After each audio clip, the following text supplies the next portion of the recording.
Hey everybody, this is Joe with Joe's Phenomenal and welcome to another video. Today we're going to be doing our first reaction video. So we scoured YouTube looking for a good candidate and decided we were going to do one on PewDiePie. PewDiePie! More specifically, PewDiePie's Swedish meatball recipe. But we're not just going to react to it and try to duplicate it, we're going to kick this thing up a few levels. So are you ready? Let's get into this.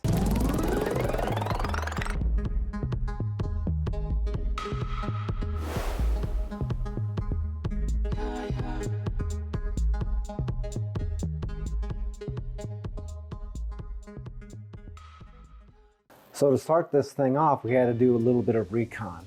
And what's the first place you think of when you think of Swedish meatballs? For some reason, I think of IKEA. So we headed down in the car, checked out the place, went down to the cafeteria, had ourselves some Swedish meatballs just to get a frame of reference, picked up a few things for the house, and here we are. All right, so let's check this out. Well, let me tell you how to, you cut the butts first, right? There's many different ways. Is this making you anxious? No.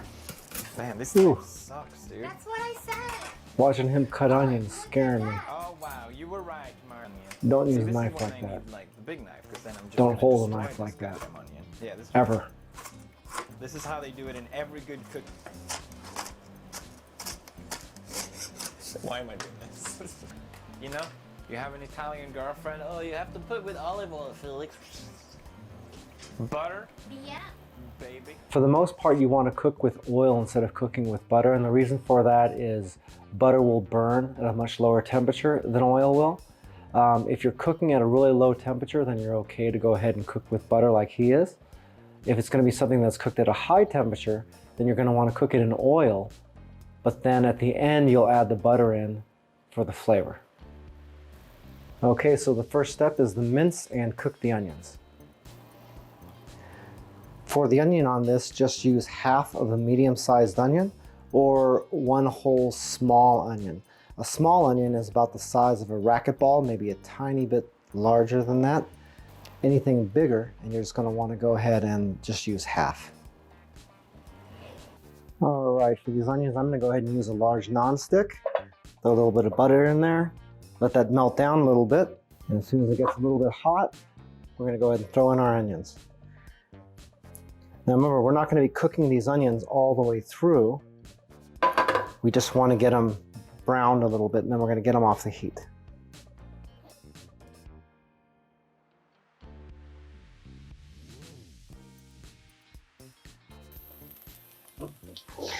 Okay, once the color just starts starting to change right there, it's getting a little bit yellow, go ahead and get those off the heat. And we're gonna mix that with the mince. Add a little bit of cream and add the breadcrumbs. Then you get your hands dirty. We add a little bit of pepper and salt. It's starting to taste nice now. We can roll the balls. You gotta really roll these, huh? Look at that. Beautiful. Swedish meatball. Okay, now we're gonna cook the meatballs in some very nice butter. Just keep them moving. Very nice, look at that. Okay, PewDiePie's using vegetable mince. We're actually going to be using meat. Now we can just go ahead and set these aside and bring over the meat. I've used a combination of beef and turkey. So really all we got to do is kind of squish these together here. And we want to mix them up to get it all combined.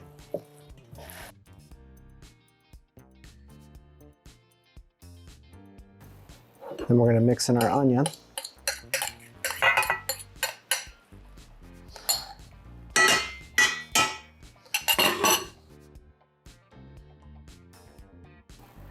Then we're going to go ahead and add in our herbs. And that's just a combination of allspice, nutmeg, salt, and pepper. Those all mixed in and combined.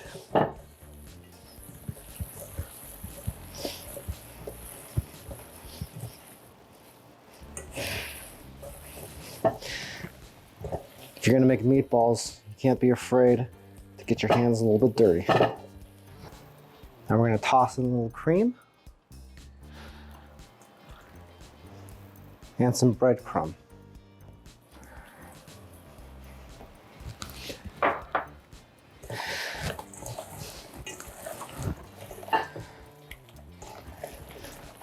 And mix these around really good in here. If it's too wet, you're going to add a little more breadcrumb to dry it out. If it's too dry, you're going to put in a little bit more cream. Make sure you mix this around really good though.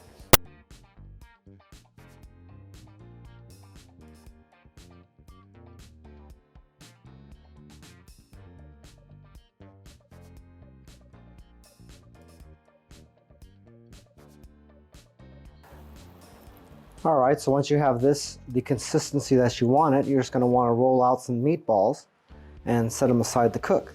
They don't wanna be too big. Larger meatballs are usually Italian style ones.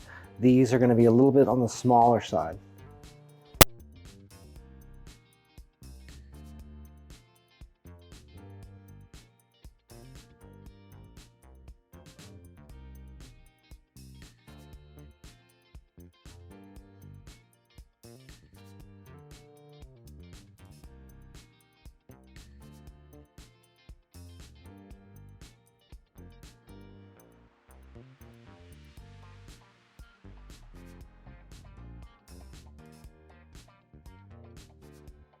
By the way, if this is your first time here and you want to learn some cool new recipes, get some kitchen tips and tricks, and all sorts of other kitchen related things, then start now by subscribing to the channel and hitting the notification bell so you never miss a thing. All right, now we can go ahead and get these meatballs cooking. So you're going to cook these over medium heat. Once again, we'll throw in our butter. You saw how many meatballs this recipe makes. So if you're doing the full recipe like this, don't try to cram them all in here at once. You're gonna wanna do them probably in 2 batches. Go ahead and start throwing these in here once the butter starts to bubble a little bit.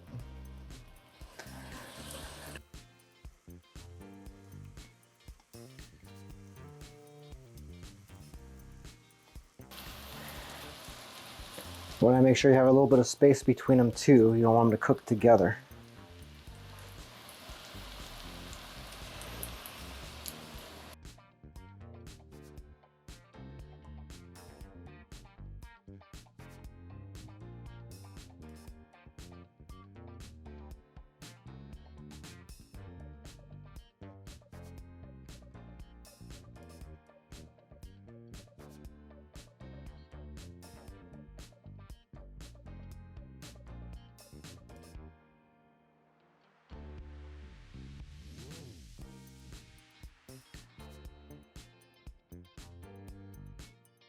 You know, speaking about IKEA, PewDiePie's kitchen looks awfully close to one of those displays.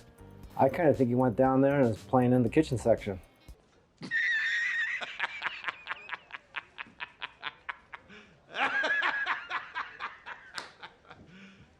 You serious? Okay, PewDiePie's just using boiled potatoes. Instead of that, what we're gonna do is make a little bit of potato puree. I'm not going to bother making that on this video to save time, but I do have a YouTube short, which I've linked above, that has a quick walkthrough of how to do a potato puree. The only difference is that in that recipe, I'm using a little bit of Parmesan cheese. In this case, we're going to leave that out. It looks like for his main sauce, PewDiePie is only using soy sauce and heavy cream. For our sauce, what we're going to do is we're going to go ahead and use the cream and the soy sauce, but we're also going to use some beef broth, some butter, and a little bit of cornstarch to thicken it. All right, now it's time for the sauce. Okay, take your big pan and we're gonna heat it over medium heat. PewDiePie did his on the side, but we're just gonna go ahead and toss the meatballs right into it. Go ahead and throw some butter in here. We're gonna make our sauce a little bit differently. Looked like he used cream, butter, and soy. We're gonna add a couple of other things here.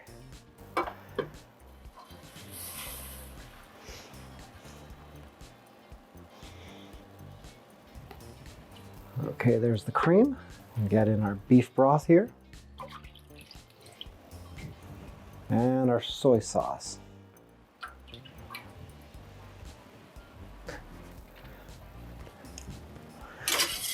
I go ahead and use a whisk on this. Get it all mixed up really good here. Probably bring your heat up to about a medium high.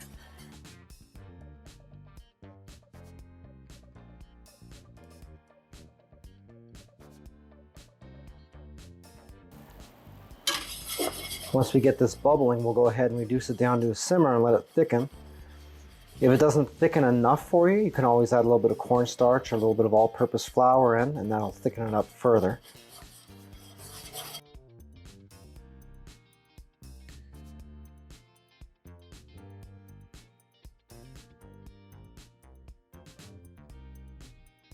Okay, you know the sauce is ready when you tilt the pan here, and you can see it's just coating the bottom of the pan here really nice.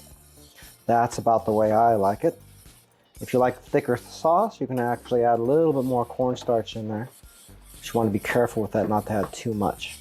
Keep in mind this actually thickens a little bit more too as it cools down, so you don't want to make it too thick. All right, now we go ahead and add in our meatballs.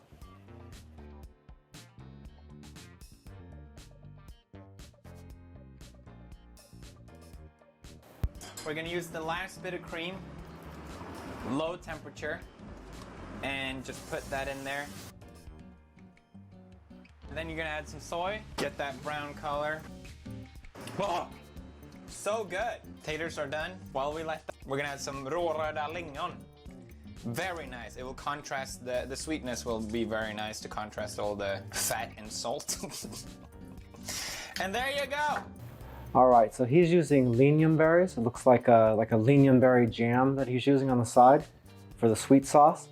I don't have that, so what we're gonna do is we're gonna use a little something different. What we're gonna do is we're gonna do a Gastrique. And for the fruits in the Gastrique, we're gonna do some tart cherry, raspberry, and a little bit of cranberry. For the cranberry, we're just gonna use store-bought cranberry sauce, but we're gonna make sure we get the stuff that's got the whole cranberries in it. And that should give us a pretty similar flavor, except just kind of kicked up a little bit more.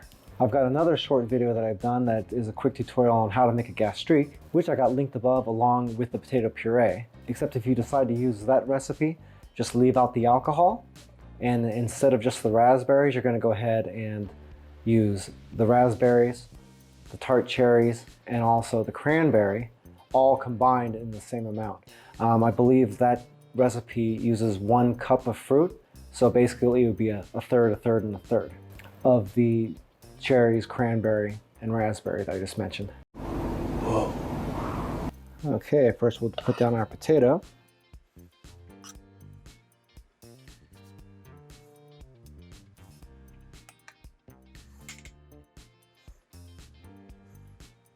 Then it'd be time for some meatballs here.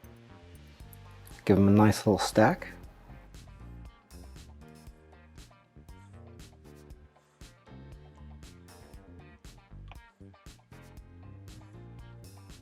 Put as many of these on here as you want. I'm just trying to make a nice presentation here for you though.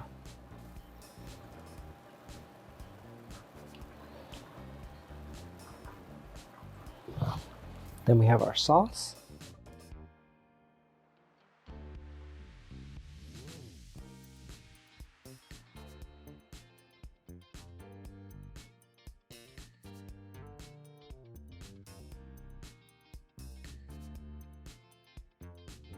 Then a little cutesy garnish here. And there we are. Oh my God, it's so pretty. It's so pretty, bro. Look at it. Remember, once again, all of the ingredients and all the measurements for this recipe are down in the description area of the video, along with all of the nutritional information. If you go ahead and try to make this recipe, I'd love to hear from you and find out how it went. Just leave me a comment down below and I'll be sure to respond. Over the next couple of weeks, the kitchen's going to be undergoing a few upgrades, so the background of the next few videos might look a little bit weird. But once it gets done, we'll give you a closer look at the kitchen and all the upgrades that we made. We hope you like it because we're doing it mostly for our YouTube channel.